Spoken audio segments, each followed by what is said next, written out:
ग्रहण कर चुके हैं। हिंदी के इतने बड़े ज्ञाता, साहित्य के इतने बड़े जानकार भले ही सेवा से रिटायर कर सकता है, लेकिन मानव जीवन के काल से आप कभी अवकाश ग्रहण नहीं कर सकते।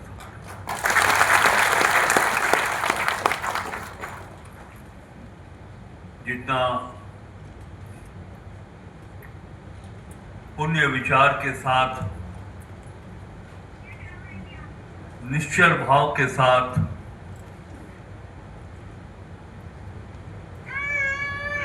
पंचायत सचिव जो सेवारत हैं,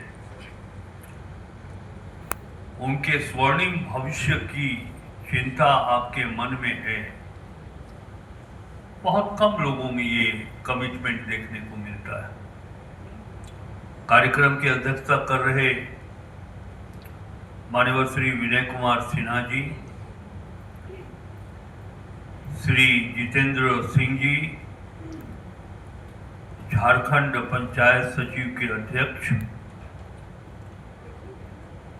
श्री सत्यनारायण मांझी जी, श्री शिव कुमार सिंह जी, संतोष यादव जी, प्रभु दयाल जी, महादेव राम जी, आत्मा सिंह जी, प्रशांत किशोर,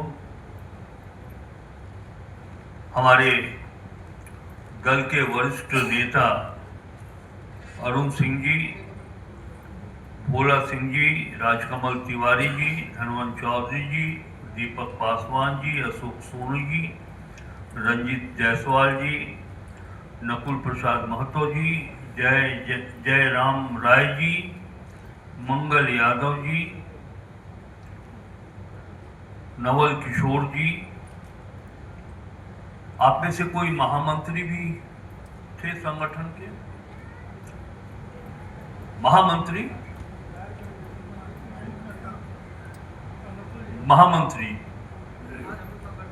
मैं आपको तो विशेष रूप से प्रणाम करता हूं। मैं मंत्री, आप तो महामंत्री।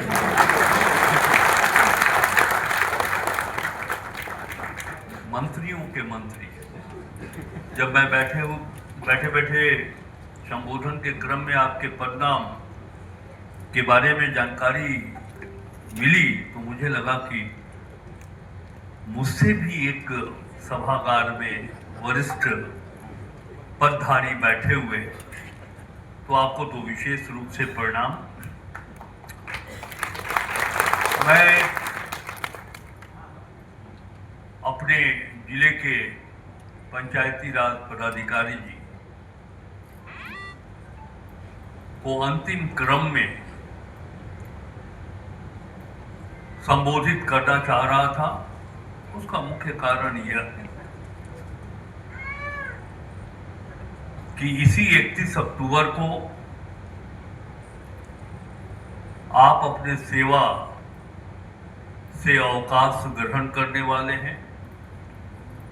भले ही सेवा से अवकाश ग्रहण करें, लेकिन पलामू वासी और पंचायत सचिवों के हृदय से आप अवकाश ग्रहण नहीं कर रही हैं। ऐसी हमारी मान्यता है।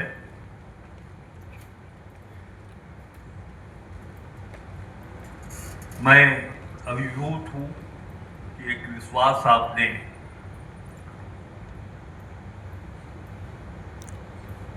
मेरे ऊपर रखा है और आपके मन में ये आस जरूर है कि राज्य के वित्त मंत्री के रूप में आपकी जो सरकार के स्तर पर या विभाग के स्तर पर जो समस्याएं हैं, उसका निराकरण होगा, उसका हल ढूंढा जाएगा। मैं इस बात के लिए अभिभूत हूं। मैं सम्मानित मंच और सम्मानित सभागार को ये विश्वास दिलाना चाहता हूं कि जो अपेक्षाएं हमसे हैं आपकी, उन अपेक्षाओं के प्रति मैं संवेदनशीलता के साथ आगे बढ़ूंगा और उसके सॉल्यूशन के मार्ग पर हम चलेंगे और देखते हैं कि कितनी सफलता हम सबों को मिलती है। ऐसे अवसर पर हम अपनी ओर से प्रारंभ में कोई कमिटमेंट इसलिए नहीं करते कि व्यवस्था में यदि आप कोई लक्ष्य प्राप्त करना चाहते हैं तो प्रयास उसके लिए आवश्यक है। बिना प्रयास का कोई संभव नहीं दिखाई पड़ता है।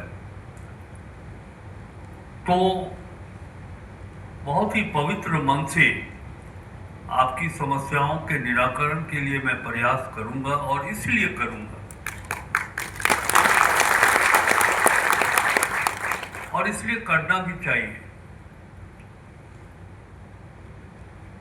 कि व्यवस्था यदि कोई पेड़ है, सिस्टम यदि कोई वृक्ष है, तो पंचायत सचिव उसके जड़ है। व्यवस्था यदि कोई इमारत है तो पंचायत सचिव उसके नींव है। व्यवस्था यदि कोई वाहन है, ट्रांसपोर्ट है, तो आप तो उसके टायर हैं। यदि नींव कमजोर हो गया, जड़ बुनियाद यदि कमजोर हो गया, तो फिर ये जो पेड़ है वो तो सूख जाएगा। व्यवस्था रूपी पेड़ ना सूखे, इमारत ना हिले, और इसके लिए जरूरत है कि जो रूट है, जो जड़ है, जो बुनियाद है, जो नींव है, उसका मजबूत होना तो आवश्यक है। तभी मैंने कहा, और जब मैं ऐसे अवसरों पर संबोधित करता हूं तो हमारे मन से जो भावनाएं प्रकट होती हैं वो राजनीति से हटकर होती हैं। और ये बिल्कुल सही बात है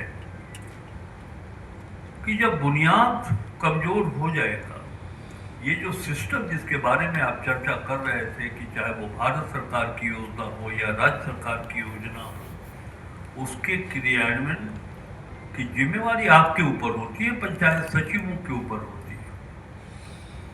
वो तो सब बैठ जाएगा। लगभग 8-9 महीना हुआ है मुझे मंत्री पद संभालते हुए, और 8-9 महीने में कई प्रकार के अनुभव मुझे प्राप्त हुए हैं।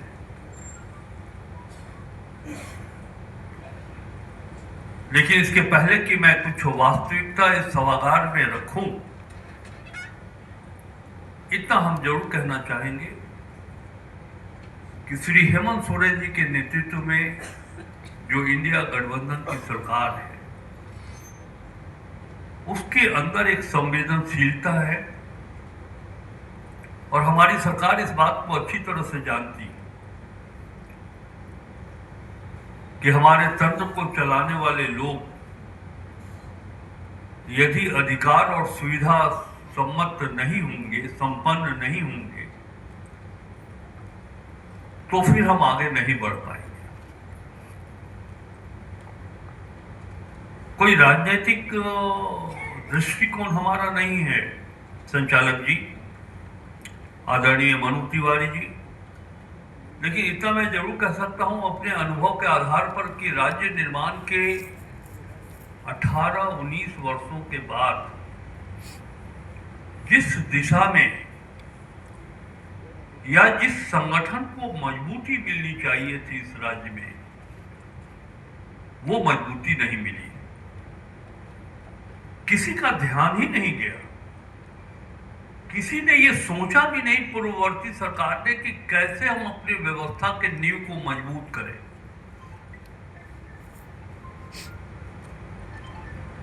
और एक बहुत सामान्य सी बात है, नारी शक्ति यहां बैठी हुई है,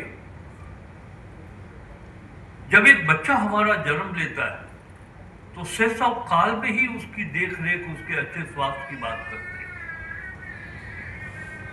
और यदि उसका बचपन कमजोर हो गया तो उसकी जवानी भी कमजोर होगी। राज्य क्या है, सरकार क्या है, उसी परिवार, एक राज्य जो परिवार है उसका मुखिया है। पूर्व के मुखिया ने कभी इस बात पर गौर नहीं फरमाया कि यदि ये झारखंड जो बचपन है, जिसने 15 नवंबर 2000 को जन्म लिया है, यदि उसकी मजबूती हम ना करें, उसका लालन पालन हम ना करें, तो ये कमजोर राज्य होगा, ये बच्चा हमारा कमजोर हो जाएगा। पूर्व के लोगों ने जिनके ऊपर नेतृत्व करने की जिम्मेवारी थी, ये ध्यान नहीं दिया। और ये बात मैं फिर कर रहा हूं कि एक जो अनुभव है उसके आधार पर मैं इस बात को सामने रख रहा हूं कि हेमंत सोरेन जी के मन में सबसे पहले यह सोच है, या फिर वो इसी दिशा में आगे बढ़ रहे हैं कि सरकार की जो सांगठनिक व्यवस्था है उसको कैसे मजबूत किया। जैसा कि मैं आपको बतला रहा था कि विभिन्न प्रकार की अनुभूतियां मुझे हुई हैं 8-9 महीना मंत्री पद पर कार्य करते हुए।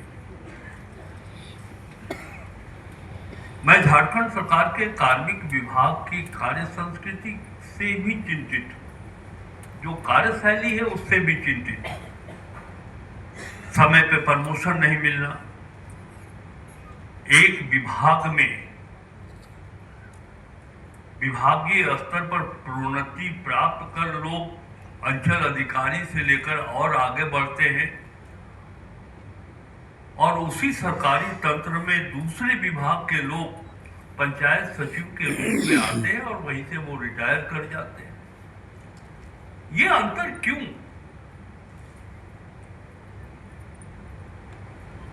मैं अपने ऊपर लेता हूं कि यदि कोई व्यक्ति 1980 में एमएलए बने और उसकी प्रोन्नति ना हो, यद्यपि ये एक अलग विषय है, वोट पर होता है, लेकिन मेरा मन भी कुंठित होगा कि हम वहीं के वहीं रह गए और बगल वाला हमारा जो है सो प्रोन्नति प्राप्त करके पदाधिकारी अधिकारी बन गया। मुझको लगता है कि इस तरह की कुंठाएं लोगों को बेहतर तरीके से काम कर पाने में भी कहीं ना कहीं अवरोध पैदा करता है। जब मन कुंठित होगा तो कार्यों के निर्वहन में भी लोग ध्यान नहीं दे पाते। अब ये सब बात कार्मिक विभाग को देखना चाहिए कि भाई कहां किसको समय पर प्रमोशन देना है, और राज्य के सरकार के सभी विभाग एक समान है। एक विभाग की नीति कुछ और, उसके लिए नियम कुछ और दूसरे विभाग की नीति और नियम कुछ और। तो सहजता है कि आपस में मन में एक दुख तो जरूर पैदा होगा। और ये बात मैं अनुभव के आधार पे कह रहा हूं कि मैं देखता हूं जो बातें होती है, नियम कुछ और कहता है। कभी कभी मुझको ये जानकर दुख होता है कि एक संचिका जब वो भ्रम की स्थिति पैदा होती है तो लीगल ओपिनियन मांगा जाता है। वैधानिक परामर्श मांगा जाता है, और जब वैधानिक परामर्श दे दिया जाता है विधि विभाग के द्वारा, तो उनके परामर्श के विपरीत काम होता है। ये भी एक मंत्री के रूप में मैंने अनुभव प्राप्त किया।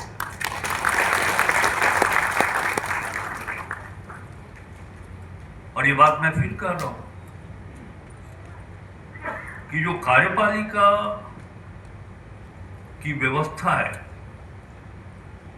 श्री हेमंत सोरेन ने इस व्यवस्था में जो त्रुटियां हैं उसको दूर करने की दिशा में, और ये प्रमाण आपको सामने दिखाई पड़ेगा, चाहे आरक्षियों की नियुक्ति का मामला हो, चाहे शिक्षकों की नियुक्ति का मामला हो, चाहे पंचायत सचिव की नियुक्ति का मामला हो, पहले ये दिखाई नहीं पड़ता था। यदि आप थोड़ा समय दें तो मैं थोड़ा विस्तार में, थोड़ा गहराई में आपको ले जाने की कोशिश करूंगा। और एक चीज हमारे संचालनकर्ता जी ने कहा कि बहुमूल्य समय सबके लिए बहुमूल्य, लेकिन एक सुझाव मैं सबको देना चाहूंगा कि यदि किसी कार्यक्रम में आपको आमंत्रित किया जाता है, आपके पास समय ना हो तो मत जाएं, लेकिन यदि आपके पास आमंत्रण पत्र मिलता है तो कार्यक्रम की समाप्ति तक आप मौजूद रहे, यही सोच होनी चाहिए। और तभी मैंने कहा, मैं पूरा समय लेकर आया, तभी मैंने कहा कि मैं अपने अन्य वक्ताओं की बात भी सुनना चाहता हूं, आपकी परेशानी, फिर मैं अपनी बात भी रखूंगा। देखिए, आवश्यकता है अनंत, जरूरतें की कोई सीमा नहीं होती है। हमें ये चाहिए, उसके बाद वो चाहिए, उसके बाद वो चाहिए। लेकिन ये भी मैं जानता हूं, एक सार्वजनिक अनुभव 45 वर्षों से मैं रख रहा हूं, 1980 से लेकर के 2025, कि जब परिस्थितियां आपके अनुकूल ना हो, या फिर व्यवस्था के माध्यम से आपको अगर न्याय न मिलता तो मन में वेदना तो होगी, लेकिन जरूरतें कम से कम न्यूनतम मिले आपको, यह भी सोच सरकार के पास होनी चाहिए जो है। यदि अभाव में आप अपना जीवन व्यतीत कर रहे हैं तो फिर जो आदर्श की दिशा है वो आदर्श की दिशा से हट करके आप चलेंगे। मैं संकेत में बात बोल रहा हूं, आपकी जरूरतें, हमारे एक महिला, एक नारी जो पंचायत सचिव या फिर पुरुष, उनको अपने परिवार की देखरेख करनी, बच्चों का लालन पालन, शिक्षा, स्वास्थ्य, सबकी देखरेख करनी, और यदि वो अभाव में जीवन व्यतीत करता है तो वो अपने कर्तव्य मार्ग से तो भटक जाएगा। और जितना मैं जानता हूं, 9 महीने में श्री हेमंत सोरेन जी ने कहा है कि हम अपने कर्मचारियों को अगर मजबूत करेंगे तभी हम उनसे वो काम प्राप्त कर सकते हैं जो सरकार कर। एक चीज मैं जरूर कहूंगा,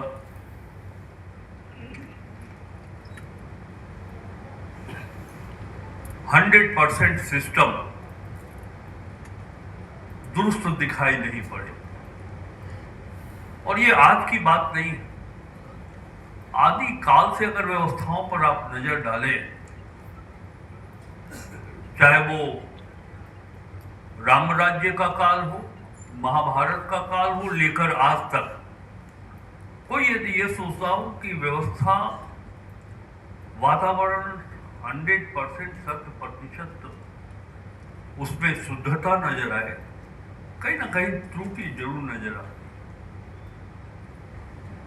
लेकिन इस व्यवस्था में जो कमियां हैं उसको सामने रखकर अगर हम अपने पथ से भटक जाए तो ये भी अच्छी बात मैं नहीं मानता। एक मन में कमिटमेंट होना चाहिए।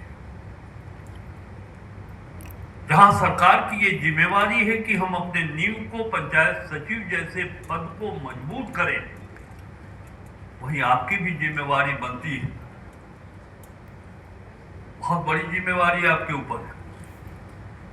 थोड़ा सा अपनी जिम्मेवारी से विमुख होइएगा तो सारी योजनाएं धाराशायी हो जाएगी। वो कमिटमेंट, जुनून अंदर से कि ये काम मुझको करना है। और गौर फरमाइएगा कि इसके 2 पंक्तियों के पहले मैंने बहुत स्पष्ट रूप से कहा है, डीपीआरओ साहब, कि सिस्टम में त्रुटियां कमियां होती है, लेकिन वो त्रुटि और कमजोरी इतनी ना हो जाए कि पूरा सिस्टम कोलैप्स कर जाए। अगर वो कोलैप्स कर जाएगा तो राधा कृष्ण किशोर का वित्त मंत्री होना बेकार होगा और आपका पंचायत सचिव होना बेकार होगा। जमीनी हकीकत से हम भी वाकिफ हैं, आप भी वाकिफ। देखिए, हमारे पंचायत सचिव पुल नहीं बनाते। हमारे पंचायत सचिव के पास 200-400 करोड़ का भवन बनाने की जिम्मेवारी नहीं है। हमारे पंचायत सचिवों के पास 100 किलोमीटर लंबा सड़क बनाने की जिम्मेवारी नहीं है, लेकिन उससे भी बड़ी जिम्मेवारी है कि यह जो मानव जीवन है, सरकारी योजनाओं के माध्यम से, गरीबी उन्मूलन की योजनाओं के माध्यम से मानव जीवन की रक्षा करने की जिम्मेवारी अगर है तो पंचायत सचिव के पास। हम जानते हैं कि आपकी परेशानी क्या है। कई राजनीतिक दबाव भी हो सकते हैं आपके ऊपर।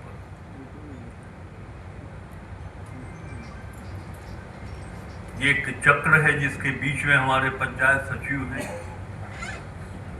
कार्यपालिका का अधिकार आपके पास है। सबसे बड़ा अधिकार तो है कि संयुक्त हस्ताक्षर से राशि की निकासी आप करते हैं, लेकिन ये जरूर देखिएगा कि सामने खड़ा एक गरीब जिसको जरूरत है, अगर किसी कारण से उसको किनारे किया जा रहा है तो पंचायत सचिव कभी किनारे मत होने दीजिएगा। उसको एकदम मुख्य धारा में खड़ा करिए। कोई राजनीतिक दबाव, कोई सामाजिक दबाव सहने की आवश्यकता नहीं। अगर कोई अबुआ आवास पाने का हकदार है तो वो अपने हक से विमुख ना हो। ये पंचायत सचिव के ऊपर जिम्मेवारी। मैं देखता हूं बहुत बातें मैं बहुत स्पष्ट रूप से यहां नहीं कह रहा हूं, लेकिन संकेत ही हमारा काफी है। अब मुझको भी अबुआ आवास मिल जा रहा है। मैं तो थोड़ा और आगे बढ़कर के इतना खुले रूप से कहना चाहता हूं कि भले ही 2-4 सुखी संपन्न लोगों को भी आवास की सुविधा मिल जाए, लेकिन इस कॉस्ट पर नहीं कि एक गरीब जो डिजर्व करता है वो छूट जाए। ये एक मैसेज है जो हम देना चाहते थे। मेरे अंदर एक, जैसे ही मुझे तिवारी जी ने कहा कि इस कार्यक्रम में भाग लेना है, इसके पहले किसी सरकारी कार्यक्रम होने के कारण मैं नहीं आ सका, लेकिन कल मैं बाहर से आया रांची और मुझे जानकारी थी कि आज ये बैठक आयोजित की गई है। मैंने कहा कि अब अगर छोड़ेंगे तो न सिर्फ पंचायत सचिव बल्कि पलामू प्रमंडल के लोग हमको माफ नहीं करेंगे। मैं 11 बजे चला, 3 बजे रात में यहाँ पहुंचा हूँ और ये अंदर से हमारी चाहत थी कि हम आपको संबोधित करें, हम आपसे सीखें भी, हम आपसे जाने भी। और ये जो 3-4 चीज आप लोगों ने कहा है, मुख्य रूप से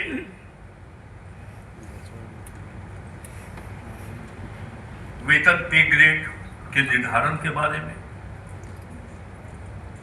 बच्चे जो उनके शिक्षण व्यवस्था के बारे में, और फिर आपके 20 से 25% के लोग ही पंचायत पदाधिकारी, पंचायत राज पदाधिकारी की सेवा में जाएं। ये सब मैंने बहुत ही गंभीरता से इसको नोट किया है। जब मैं यहाँ से छठ पूजा के बाद लौटूंगा तो निश्चित रूप से मैं अपनी ओर से एक ड्राफ्ट तैयार करके मैं संबंधित विभाग को लिखूंगा, उनके मंत्री से भी बात करूंगा। जैसा कि मैंने कहा है कि जो बेसिक मिनिमम नीड्स है, चाहे वो मानव जीवन का हो, शुद्ध पीने का पानी, खाने के लिए भोजन, रहने के लिए आवास, तो उसी तरह बुनियादी न्यूनतम सुविधा भी कर्मचारी को मिलना चाहिए। मैं इसके पक्ष में हूँ। इन्हीं बातों के साथ आप सबों का बहुत बहुत आभार। इतना भरोसा रखिएगा। और ये नहीं कि मैं संबोधन किया और चला गया, हमारे कांटेक्ट में आप लोग रहेंगे। क्या हुआ इसकी जानकारी भी हम आप सबों को देंगे। और अपनी इन्हीं बातों के साथ आप सभी जो इस सभागार में उपस्थित है, मंच पर है, सभागार में उपस्थित है, छठ और दीपावली की हार्दिक शुभकामनाएं। बहुत बधाई।